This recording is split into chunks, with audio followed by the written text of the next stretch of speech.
Nubundi ngo akimuhana kaza imvura ihise. Turi ubwoko bugari, twarabyaye, dufite ubushobozi, dufite abahungu n'abakobwa benshi, kandi iriya niyo gakondo yacu. Nta yindi dutegereje, nta n'iyindi tuzabona. Nimuhaguruke rero duharanire kubaho kwacu. Muhaguruke tuji iwacu dutabare kandi turinde gakondo yacu. Ni mu gihe imirwano ikomeje gukaza umurigo mu misozi ya Minembwe, abaturage bari guhunga, abandi bari kwicwa, uko bwije nuko bukeye, imiryango ikomeje gutatana n'amatungo akicwa. Ntambara yo guhuza LE20 ndetse na FARDC yibumbiye hamwe Wazalendo, FDNB gisirikare cy'u Burundi ndetse na FDR umutwe witwaje intwaro.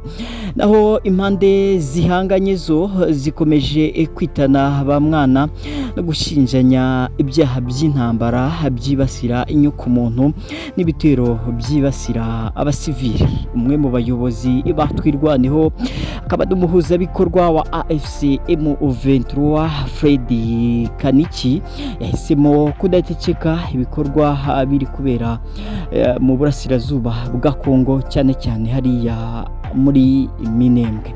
Mu ijambo yavuze ku mugoroba w'ejo hashize bakoranye n'abanyamakuru, cyangwa se ijambo ryavuze mu biganiro bagiranye n'itangazamakuru press conference, yagiye abigarukaho ari byo tugiye kuba tugarukaho. Ndaje tubive imuzini muzingo, ariko ndabanza nkugezeho update mbere yuko nkubwira muri make, hanyuma nkaza no kugushyiriramo ijambo uwo president cyangwa se navuga ko ari umuhuza bikorwa wa LE20 wungirije yagejeje ku baturage ku munsi w'ejo ubwo bari mu nama n'itangazamakuru press conference.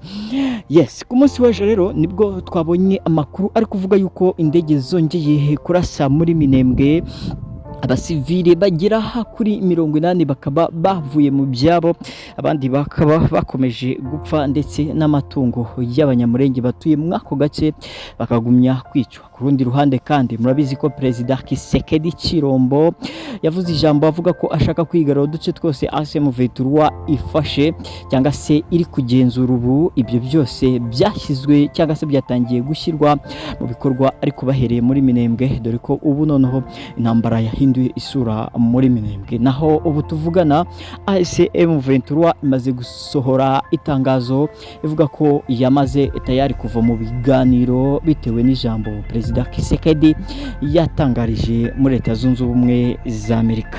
Naho mu yandi makuru updates ku rugamba nuko umusirikare w'umurundi yaba amaze kwitaba Imana nyuma y'imirwano yabaye ku munsi w'ejo mu misozi ya Minembwe. Ndagumya bashyiremo amavideo murebe ukuntu intambara ihagaze aho ngaho, nandi makuru yose ngiye kuba angarukaho, ariko reka manze ngaruke kuri ijambo hanyuma nabashyiremo na video yose y'uyu umuhuza bikorwa wa LE20 Freddy Kaniki yavuze ku munsi w'ejo, hanyuma njewe ngaruke yandi makuru no mu zindi updates zigiye zitandukanye. Hanyuma rero mwibutsa ko ubu ngubu dukoze iyi nkuru, andi makuru atugezeho ari uko LE20 iri kwitegura ibitero binini cyane byo kujya gutabara imurenge, dore ko no mu ijambo uyu muhuza bikorwa yavuze yasa nkaho abikomojeho.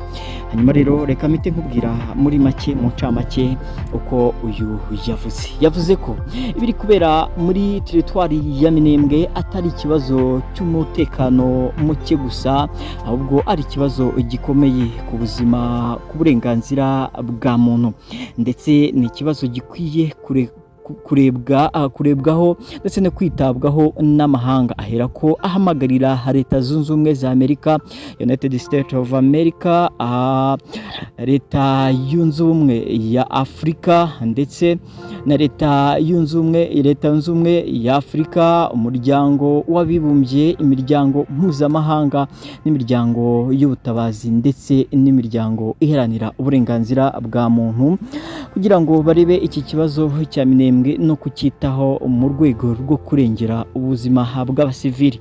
Yasoje kandi agira ati yasoje avuga ko ibyo byose nibinananirana ari umuryango mugari babyaye bazakora iyo bwabaga bakagikemura bakarengera uburenganzira bwabo, dore ko yanavuze ko iriya ariyo gakondo yabo nta handi bazajya. Kora subscribe hanyuma nyigaruke nkugeze ahandi makuru, nimba uri mushyashya kandi wakunze ibyo dukora ukande subscribe.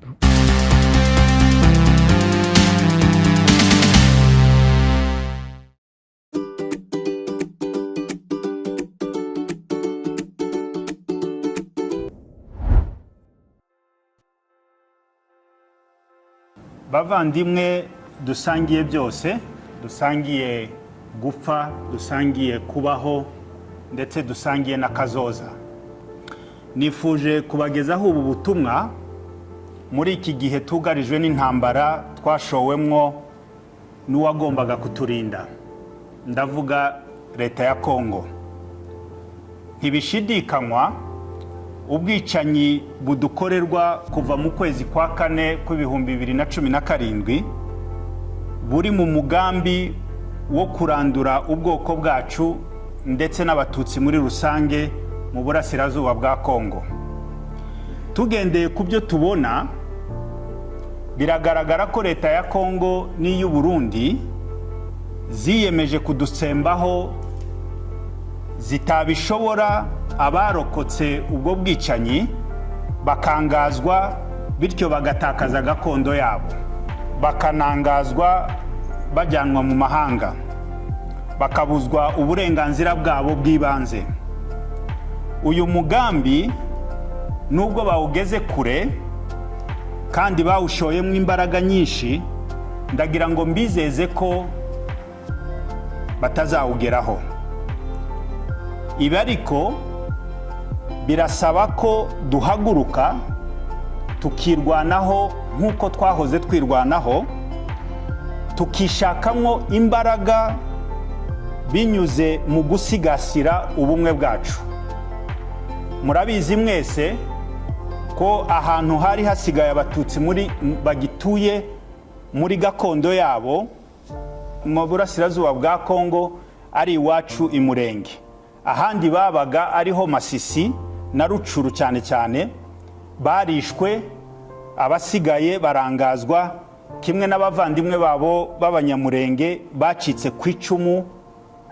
Abangajwe nibo banyanyagijwe mu nkambi z'impunzi hirya no hino mu bihugu duhana imbibi mu karere, ariko kandi n'abandi bimuriwe ku isi mu mahanga. Kuba leta n'abambari bayo barashize imbaraga zose mu gusenya Minembwe kandi nta birombe by'amabuye y'agaciro bibarizwayo, nta mihanda cyangwa se ibikorwa remezo bifitiye leta umumaro bibayo, ni ikigaragaza ko intego bafite ari ukurimbura ubwoko. Mu magambo make, leta za Kongo n'u Burundi zikomeje jenoside y'abatutsi mu burasirazuba bwa Kongo, babaziza gusa uko baremwe, kimwe n'uko byagenze mu Rwanda mu 1994. Nk'uko byamye, umuti nta wundi uretse kwirwanaho. Igisubizo cyo kubaho kwacu cyangwa impamvu yo gushira kwacu byose biri mu maboko yacu.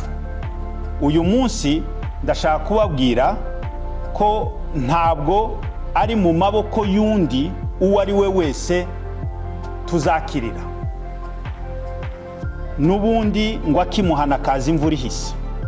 Turi ubwoko bugari, twarabyaye, dufite ubushobozi, dufite abahungu n'abakobwa benshi, kandi iriya niyo gakondo yacu, nta yindi dutegereje, nta n'iyindi tuzabona.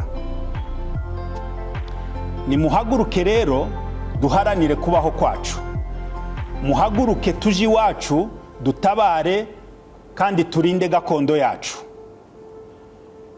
Iyo gakondo tuyikesha abasogokuruza, nico gihugu cyonyine twarazwe, kandi kuba barakituraze baduhaye na responsabilité yo kugicunga no kukirinda kugeza tugisigiye n'abana bacu n'abuzukuru bacu.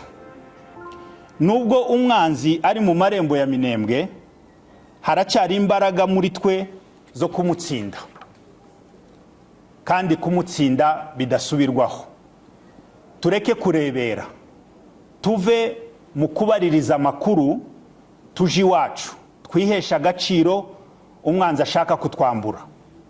Kubera ko turwanira ukuri, tuzatsinda.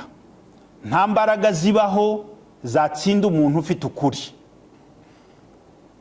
Ari naco gisobanura impamvu umwanzi yananiwe kwigarurira Minembwe kandi yarashizemo imbaraga z'umurengera. Aho muherereye mwese mwumviye impamagazi, General Sematama Charles na bagenzi be bafatikanyije urugamba baradutegereje ngo twiheshe ishema, twisubize ubusugire, twihesha agaciro, umwanzi ntatwivuge hejuru. Harakabaho umurenge wacu, harakabaho Kongo yubahiriza uburenganzira bw'abaturage bose. Murakoze.